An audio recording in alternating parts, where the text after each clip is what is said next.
سلام. تعبیر طلا در خواب برای مردان غم، اندوه و تاوان است. برای زنان خوب و شایسته است.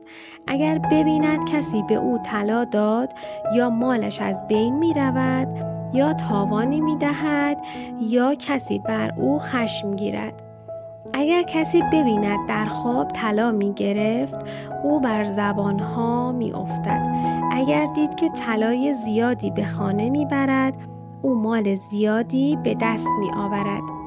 اگر در خواب دید طلا خورد، تعبیرش آن است که به اندازه آن طلا به زنش هزینه کند.